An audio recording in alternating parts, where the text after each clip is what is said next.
Let's talk about a number, 5 trillion yen. Now, to put that in perspective, that's roughly the size of Honda. But we're not talking about a 70-year-old car company here. Nope. We are talking about a tech startup that's barely a decade old. Today, we're digging into the absolutely epic, turbulent, and honestly futuristic story of Didi Chuxing, the startup that went up against the world and won. Okay, so to really get what Didi is all about, you have to start with the future. Because, well, they're already building it. I mean, right now, as we speak, in Shanghai, you can actually hail a Didi that drives itself. Now, there's still a safety operator in the driver's seat, for now, but the company is already laying the groundwork for a massive autonomous fleet. This isn't some sci-fi movie, it's what's happening on the ground today. So the big idea driving all of this ambition is something called MaaS, or mobility as a service. The ultimate goal here is to completely change how we even think about getting around. So instead of owning a car or buying a bus ticket here and a train ticket there, you might just have one monthly subscription. And that subscription covers every single trip you need to take, all seamlessly put together in one app. And you better believe Didi is not thinking small. This number right here, 1 million, that's their public goal for the number of robotaxis they want on the road by 2030. It's a ridiculously ambitious target. But to even understand how they could dream this big, we've got to go back to the beginning, to a founder who knew failure all too well. So how did a company with these insane ambitions even get started? Well, the story begins with a pretty unlikely founder, a guy named Cheng Wei, whose early life was defined way more by setbacks than by success. I mean, this quote just says it all. Can you imagine being smart enough for a top university only to completely blow it because you didn't see the last page of the test? You missed the last 3 questions. That is exactly what happened to Cheng Wei. It was a huge stumble, right at the very start. Yeah, his path was anything but a straight line. After graduating from a college that nobody had really heard of, he was just bouncing between odd jobs. We're talking everything from foot massage parlors to selling insurance. But then he lands a sales job at Alibaba, and boom, everything changes. He becomes an absolute star, rising up to become their youngest ever area manager. He had it made, a secure, high-paying career. And what does he do? He throws it all away to chase some crazy idea in a tiny basement. So what was this big idea? A taxi hailing app. Simple enough, right? But when he pitched it inside Alibaba, they told him, no way, it's too early. Taxi drivers don't have smartphones. He went for it anyway, but the start was a complete disaster. The app he paid for was so bad it would kill a phone's battery in minutes, and over 100 taxi companies wouldn't even give him the time of day. The company was basically about to collapse before it even got off the ground. But somehow, Didi survived those early days, and their reward for surviving? Getting thrown right into one of the most brutal, cutthroat competitions in tech history, the ride-hailing wars. And get this, the first war was personal. Didi's main competitor, a company called Kuaidi Dache, was founded by one of Cheng Wei's old college classmates.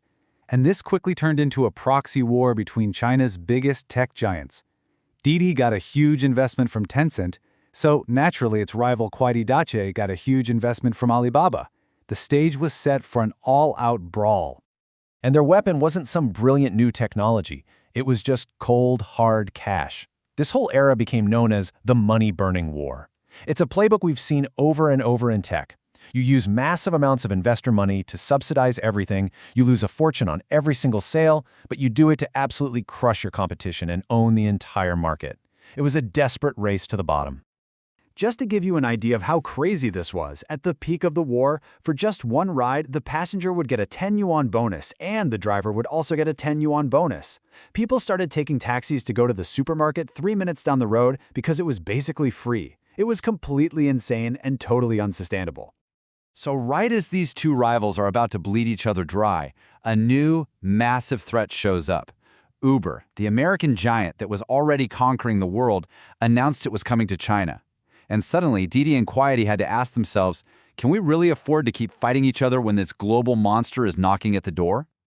Okay, this is where the story takes a huge turn. A new character enters, and she is an absolute powerhouse, Liu Qing. Her resume is just staggering. Peking University, Harvard, Goldman Sachs. Oh, and she's the daughter of the founder of Lenovo. She'd been trying to invest in Didi, but Cheng Wei kept saying no, so she made him a different offer. She basically said, if you won't take my money, then let me come work for you. Her mission, use her credibility to broker a truce. And you know what? It worked.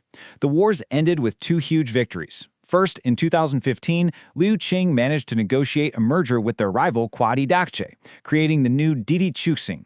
Then, after another brutal money-burning war, an exhausted Uber gave up and sold its entire China operation to Didi in 2016. Didi had won. It was the undisputed king of the market. But that victory, well, it came with an immense amount of responsibility.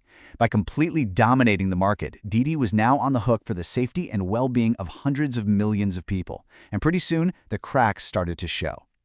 I mean, you have to try and wrap your head around the pressure they were under. By the end of 2017, Didi had provided 7.43 billion rides. That's more than the entire population of planet Earth. The scale of their operation was just something the world had never seen before. And then, tragedy struck. In 2018, two separate, horrific murders of female passengers by their drivers exposed these deep, deep flaws in Didi's safety systems. It turned out one of the drivers had been using a fake account. The public outcry was massive, and Didi was facing its greatest crisis yet. The company had no choice. They had to suspend their most popular carpooling service and just pour resources into a complete safety overhaul. They started adding new features like mandatory facial recognition for drivers to prove who they were, desperately trying to win back the public's trust. So, after surviving near bankruptcy, these brutal corporate wars, and a massive safety crisis, Didi emerged as a totally different company. It was now obsessed with using technology not just for growth, but for control and efficiency on a scale that's hard to imagine. So how do they manage all this complexity? Well, the secret isn't just about finding the closest car to you. It's way smarter than that. Their algorithm is constantly looking at the weather, the time of day, even local events, to predict demand. It then tells drivers where to go before the requests even come in. It's all about making the entire system run smoother. And the numbers this system puts up, they are just staggering. The platform handles over 30 million matches a day. At its busiest, that's 60,000 matches every single minute. And the whole thing is so efficient that it hits a 90% success rate on requests. This is a level of logistics that was basically science fiction just a decade ago. So this all brings us back to that big picture idea.